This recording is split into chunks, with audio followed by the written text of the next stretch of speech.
ಅದೊಂದು ಊರು. ಆ ಊರಿನಲ್ಲಿ ಜಾಗ್ರತೆ ತುಂಬಾ ಮುಖ್ಯ. ಸರಿಯಾದ ಆಸ್ಪತ್ರೆ ಇಲ್ಲದ ಊರದು. ಒಮ್ಮೆಲೆ ಇದ್ದಕ್ಕಿದ್ದಂತೆ ಸಿಡಿಲು. ಸಂಜೆಯ ಹೊತ್ತು ಚಿಟಿ ಪಿಟಿ ಮಳೆ ಸುರಿಯುತ್ತಿತ್ತು. ಕಾರಿನಲ್ಲಿ ತಂದೆ ತಾಯಿ ಮಗು ಪ್ರಯಾಣ ನಡೆಸುತ್ತಿದ್ದಾರೆ. ಉತ್ತರ ಕನ್ನಡದ ಅರಣ್ಯದ ಸೊಬಗಿನಲ್ಲಿ ರಸ್ತೆಯಲ್ಲಿ ಈ ಕಾರು ನಿಧಾನವಾಗಿ ಪ್ರಯಾಣ ಬೆಳೆಸುತ್ತಿದೆ. ಇದ್ದಕ್ಕಿದ್ದಂತೆಯೇ ಆ ಗಾಡಿಗೆ ದೊಡ್ಡ ಲಾರಿಯೊಂದು ಉದ್ದಿನಂತಾಯಿತು. ನೋಡಿದರೆ ತಂದೆ ತಾಯಿ ಮಗು ಕಾರಿನ ಒಳಗಡೆ ತಮ್ಮ ಉಸಿರನ್ನ ಮೇಲಕ್ಕೆ ಮಾಡಿಕೊಳ್ಳುತ್ತಿದ್ದಾರೆ.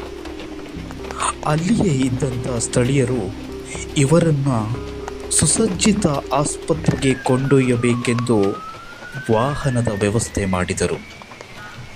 ಕೊನೆಗೂ ಆಸ್ಪತ್ರೆಗೆ ಕೊಂಡೊಯ್ದರು. ಆಸ್ಪತ್ರೆಯಲ್ಲಿರುವ ವೈದ್ಯರು ಇವರನ್ನ ಮಂಗಳೂರಿಗೆ ಸ್ಥಳಾಂತರಿಸಬೇಕೆಂದು ಕರೆ ಕೊಟ್ಟರು.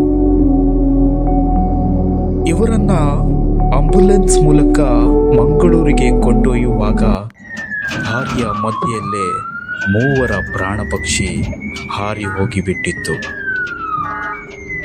ಸ್ನೇಹಿತರೆ, ಉತ್ತರ ಕನ್ನಡದ ಬಹುಜನರ ಬೇಡಿಕೆ ಸುಸಜ್ಜಿತ ಆಸ್ಪತ್ರೆಯ ಕೂಗು. ದಾರಿಯ ಮಧ್ಯೆಯಲ್ಲಿ ಅದೆಷ್ಟೋ ಪ್ರಾಣ ಪಕ್ಷಿ ಹಾರಿ ಹೋಗಿಬಿಟ್ಟಿವೆ. ಇದು ಇಲ್ಲಿಗೆ ನಿಲ್ಲಲ್ಲ, ಮುಂದುವರಿಯುತ್ತದೆ.